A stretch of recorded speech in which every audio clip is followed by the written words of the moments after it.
Joan Quinn Profiles. As an editor for Andy Warhol's Interview, the Los Angeles Herald-Examiner, LA Style, and Detour magazines, Joan covered the social set, the Hollywood hotshots, the international art scene, the mysteries of food, the excitement of travel, and the fabulous world of fashion. Joan continues to find creative people on the cutting edge who make things happen. Here's Joan Quinn. Hi, I'm Joan Quinn, and welcome to the Joan Quinn Profiles. Waiting to be profiled is director-writer Gor Kirakosian and writer-director Derek Taylor Kent. Writer-director-actor, I'm going to call him, Gor Kirakosian was born and raised in Yerevan, Armenia. His teenage years till now are rooted in Southern California. He graduated from John Marshall High School, attended Los Angeles City College, and graduated with honors from the Art Center College of Design in Pasadena, where he earned a Bachelor of Fine Arts. Was your career path always filmmaking, or were you going to be an actor? When I was small, I was obsessed with James Bond movies. Oh, you were going to be an actor. No, I wanted to be a spy. Oh. Then I understood becoming a filmmaker is more interesting because you could become anybody you want. Oh, yes, but you could do what you wanted as a filmmaker, right? Yes. So how did you get into filmmaking? Were you taking classes at Los Angeles City College? Because they have a great department. Yes, I finished there. I got a certificate from there, completing all the film classes. When I was in high school, I got into a telecommunication class, and in there we did campus news. It was a 50-minute campus news where we shot. At John Marshall? Yes. That's great. And well, first, that's where I understood what's a camera, what's editing, and all the stuff, lighting. Did you like it? Yeah, I got into it very fast, but I understood TV and news is not for me. It's not creative, and I always wanted to be creative. I wanted to do comical, funny stuff. That's why when I was in high school, I went LACC. My mother was going to LACC. She was taking English classes over there. Oh. And she told me that they had film classes, and she took me to LACC. And I applied, and I got into film classes, and that's how my journey began. I know one of the public relations people I work with does a lot of work, and they do plays all the time, and lots of theater, lots of film over at LACC, and they're giving honors and awards to people all the time, which was a surprise to me, and I'm from Los Angeles, that they have such a great department. Yeah, they do. But Pasadena Art Center, I didn't know had a film department. Yeah, they had it from the beginning. Well, Pasadena Art Center is mostly advertising. Has a strong advertising side. Yes, they have advertising department where most of the film students over there shoot commercials. Oh, that's how they have the film part, and that's what you got into. You got into commercials, didn't you, for a while?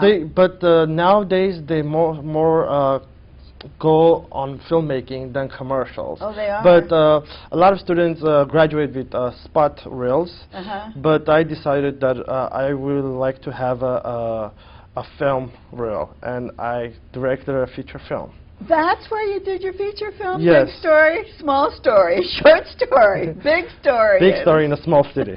Oh, well, when did Romeo and Juliet come? Because you made another film before Yeah, Romeo and that. Juliet was, what was it? In 2004. What was the name of it? I Hate the Story of Romeo and Juliet. Oh, you do? That really was I Hate the Story? I thought I was reading it wrong. No. The title of the film is I Hate the Story of Romeo and Juliet. And how long a film was that? It's a short. It's 35 minutes. It's about a director who wins a prize to make a film. They give him a Romeo and Juliet to direct, a modern, and he doesn't want to direct it. That's the film. Because he hates it. Yeah, because he hates it. Well, back to the commercials that you were making. Were you making them actually for real people? Yes. Or were you doing it in school? Well, I did some commercials in school where with fellow students that we had some projects in school, that kind of stuff. But I got into an Armenian market where I got offers from companies to make commercials for them, and I, tried to make a little bit money on the side to pay my tuition for the. Were those commercials that ran on Armenian TV? Yes, about yes. like with jewelers and clothing? I did auto listing commercials. I did an ice cream commercial in Armenia.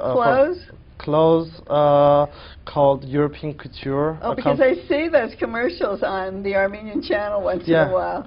I've done a restaurant commercial. I see. So, and then you did music videos too. Yes. Then were those only Armenian? Yes, all Armenian singers. And actually, how long were they? 3-4 minutes. I see. Yeah.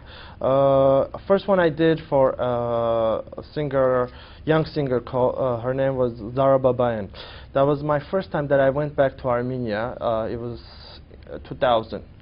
And I had a chance to make a music video. And I did her song called Adana. Adana. Yeah, it was one of the cities that got destroyed in 1915. During the genocide? During the genocide, yes. It was very, the scenes were very, April 15 genocide looking. Were they for the video? Yeah, for the video. Well, was that a little heavy? And but I got nominated for the best music video in Armenian Music Awards that year. That was the first time. That was great. Yeah, and then famous singer Nuna Yesayan, who's a little bit close with our family, offered me to do 3 music videos for her. You did? Yes. Nune's fabulous. We met her when we were in Armenia, and she's very mainstream though. She sings in all over the U.S. Yes. Oh, so you made 3 of her videos? Yes. Oh, congratulations! I didn't know that. Yeah, and then the last one, my brother, who's a professional dancer, who works with right now he works with Ricky Martin. He used to work with Madonna for like 3-4 years. He was in her both tours that happened.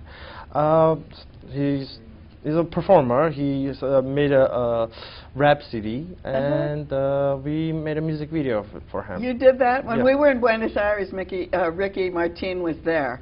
And he was like, all the kids were like screaming at the hotel like for 3 days. They were busloads of people coming in. So does your brother have to go through that with him? I haven't spoke to him about that. But he doesn't tell you that all the he's on a girls tour are right there. now with him. I think they're in Mexico City right now. And when we speak about mostly about us. About you. Well, about our problems and our work. I see. Well, this is a big problem, big story in small city. Big problem. Tell us what the story of that is. Okay. The story is the main character, who's the father of the family, dies accidentally.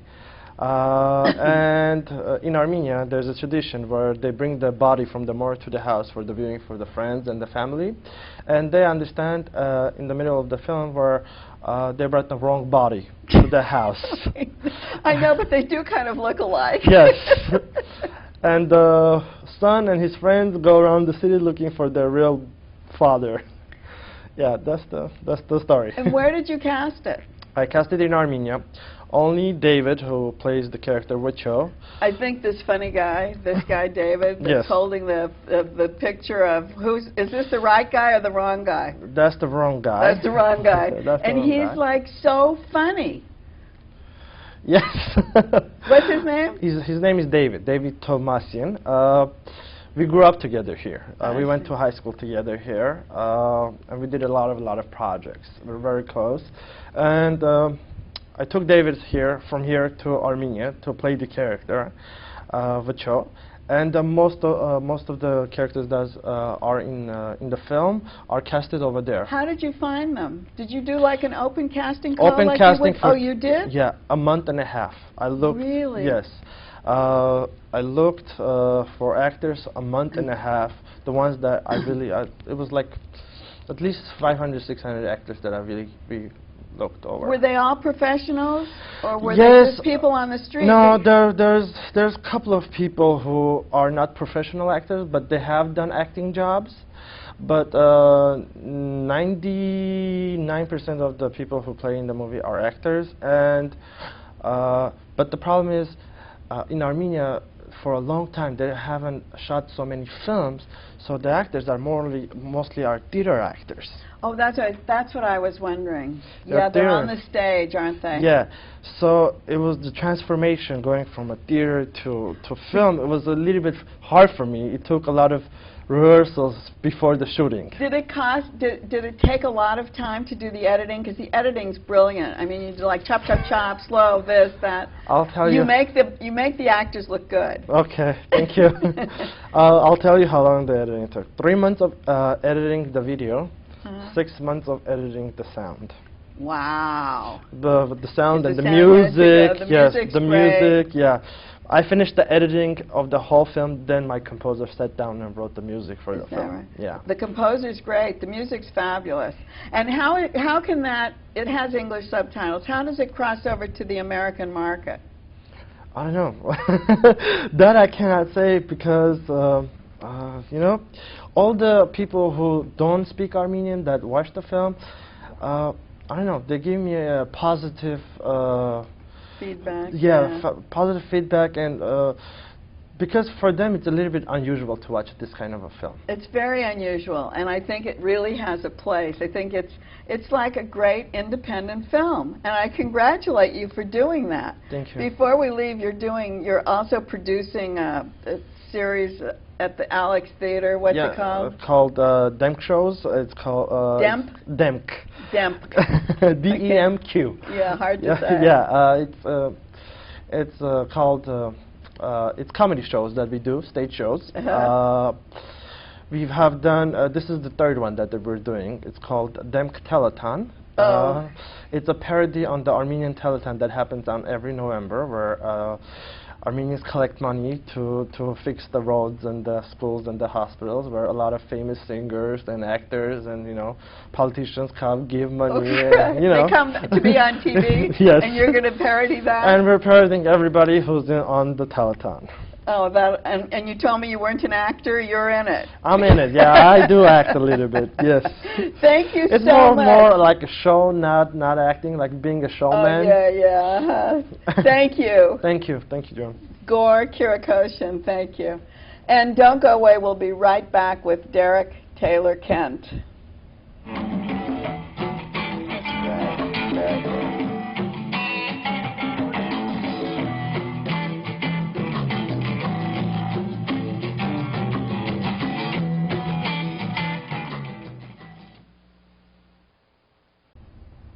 Hi, I'm Joan Quinn, and welcome back to the Joan Quinn Profiles. Actor, writer, director Derek Taylor Kent is a native Angelino. In high school, Derek was one of those all-round kids excelling in sports and academics. His interest in theater started at Viewpoint High and flourished at the UCLA School of Theater. Was your mother an influence on your career, or just because she had such a great art career? She was always very, very supportive, maybe one of those over-supportive, just loving everything I do so much, probably filling me with way too much confidence in myself. How great! So, yeah, she was really wonderful, and I saw she was had a lot of success with her art. She's a serigraphic artist, and she was probably one of the most successful female artists ever, probably. So just seeing that, I think, really gave me a lot of inspiration and hope. Well, one thing, once you got to UCLA, you were chosen to be in that prestigious master's playwriting program. Yes, well, I started taking playwriting classes, and they took a shine to me in my writing, I guess. So like they invited me to come and sit in on all the master's writing programs, so I could get that experience also and work with the master's level writers. Who were some of the writers there at that time? Hane Gegema was probably my biggest advocate as a playwriting teacher. He's probably the foremost Native American playwright around today. He wrote so many great plays, Body Indian 49, and do they help you write, or do you just listen to them teach? Are you a part of the They program? really help you write. What you do is it's very interactive. You write. You're constantly writing. They're giving you assignments on things to write. And then you start working on your own plays, and you read them every class, and you get critiques. And then the class discusses your choices, what else you could do, and, you know. Were they more experienced people than you? Were you one of the youngest or one of the new? Yeah, probably. I was doing that when I was a freshman, and let's see, it's only my sophomore, junior I started doing that. So. You're always one of the young ones. Yes. I guess. Is that right? It's true. Well, I was born on Christmas.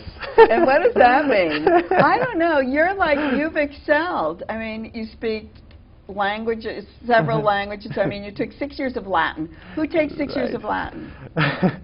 I'm one of the people. A lot of people from my high school did, because probably the greatest teacher in my school taught Latin. An amazing, amazing guy, Dr. Levy. Oh. And but it helped you in everything else. Right, it helped me with my English. It helped me with my English a lot itself, because just learning with words and. Because I think you went to Florence and you trained with the Commedia dell'arte. Right. And did you speak Italian? I when you didn't were speak there? Italian then. I started taking Italian after I went to Italy. So but I did use my Latin for the first time ever, translating all the ruins in Rome.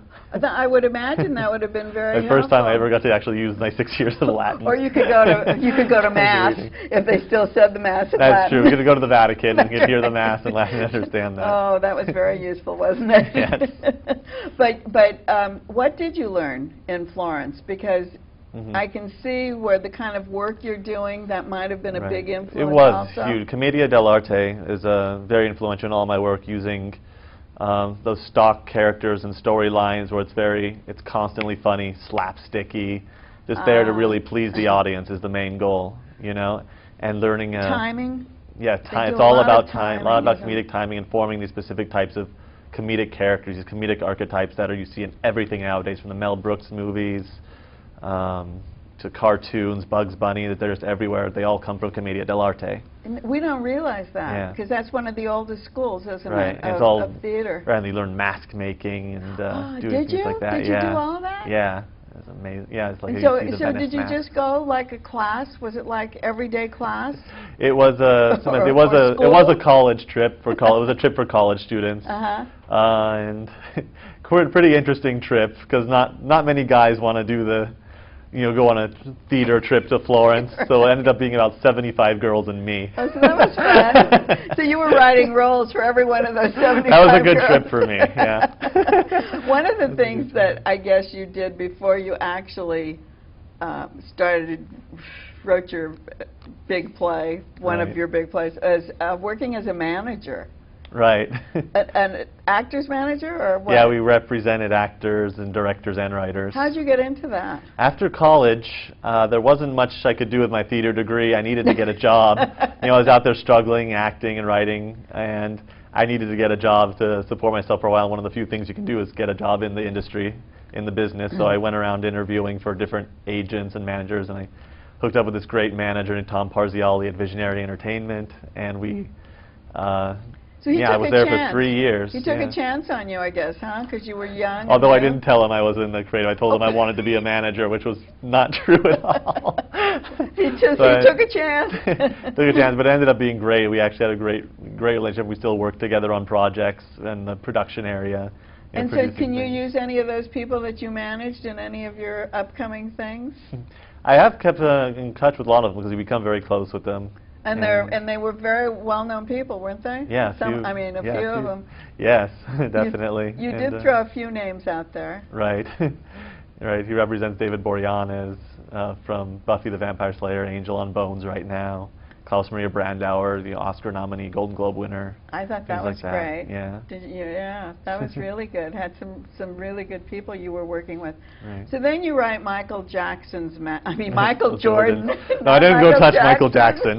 Sorry. Let's start again. Michael Jordan's Magic Shoes. It could have been Michael Jackson's Magic Shoes. Exactly.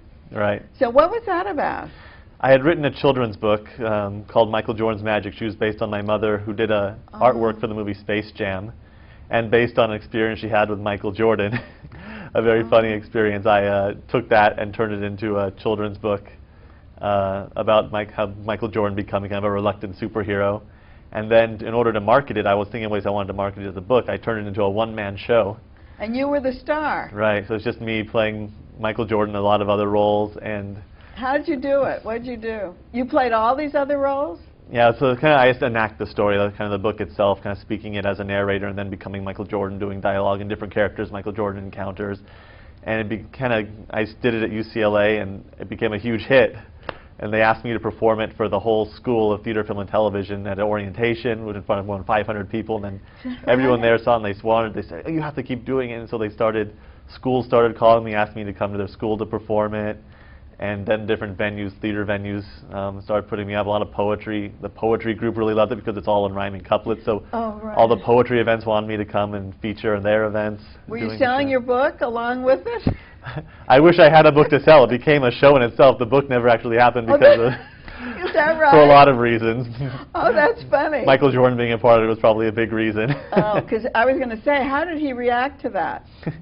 It was funny. The one time I had a chance to do it for him, we were at his Michael Jordan flight school in Santa Barbara, and he was there, and I was about to do it for him. I had prepared it. I wore my costume, Michael Jordan outfit. What do you wear? I have a Michael Jordan uniform that I do when I wear it.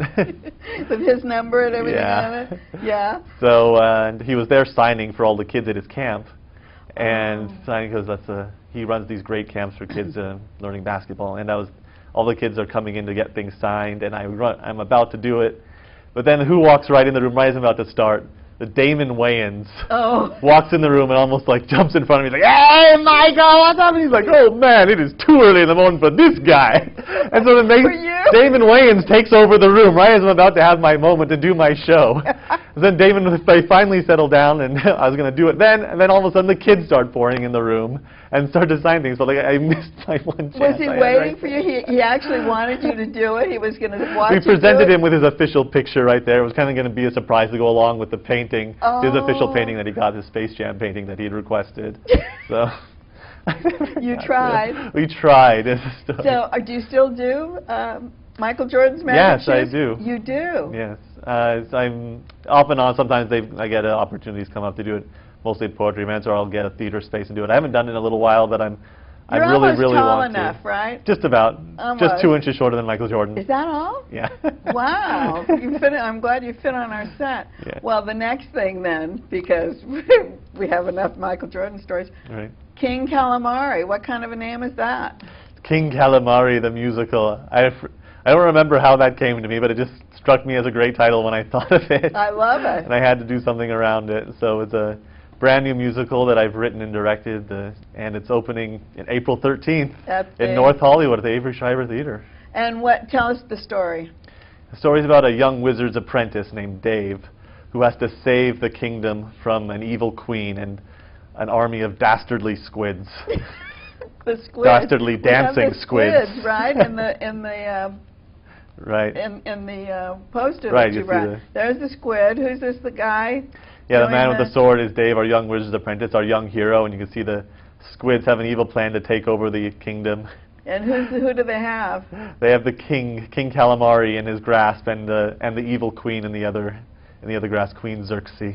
So there. So did you write all the music? I wrote all the music. And the lyrics? Lyrics, the book, and I'm directing it. So it's a very big undertaking for me. I have a little cameo role. You can look for me in a little cameo in it. Do you? Yeah. And you're the squid? No, Do it'll be a costumes? secret. Yeah, we have these amazing squid costumes being made right now. Really? They're gonna be fantastic, especially for these amazing ballet sequences that they have. Well, are they covered completely?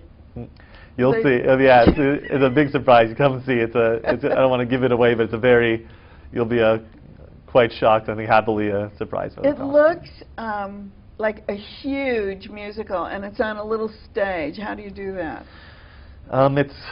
There's certain considerations. This definitely is a show that could be, on a big Broadway stage, that eventually with big numbers. But we have to, considering that it's on a small stage, we have to cut things like big, huge. You can't have huge musical numbers on a small stage. Wondered, yeah. What about so we got to keep the musical.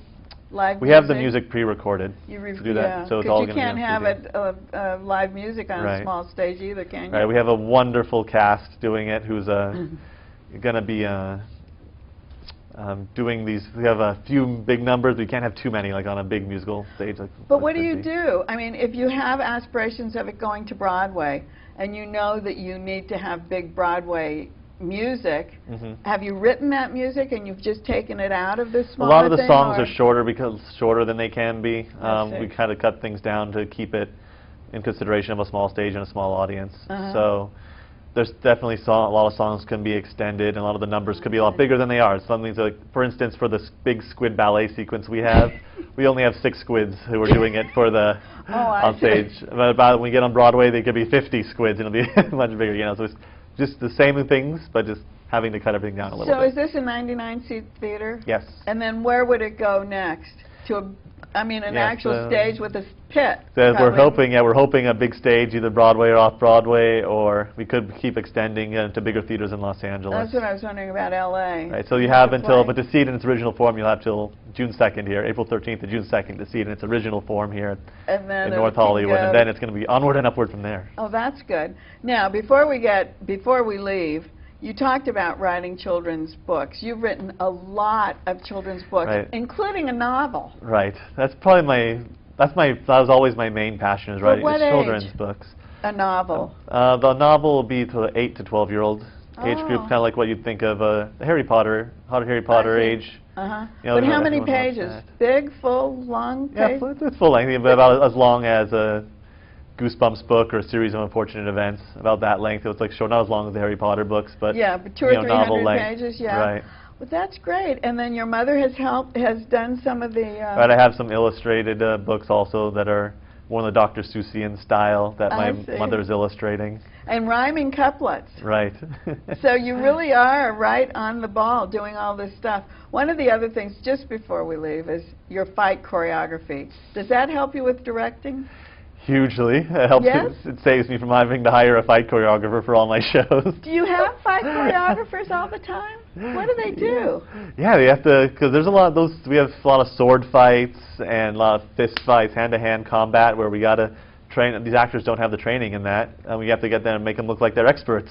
Oh, that they've I been see. trained since, you know, that they've been fighting since childhood in their characters. So we got to, you know, make it look like they're spectacular and rousing and entertaining also at the same time for the stage. And you that's know. what you And do, So we too. come in and do that, right. I learned that at UCLA as part of everything else. Derek, you do too much.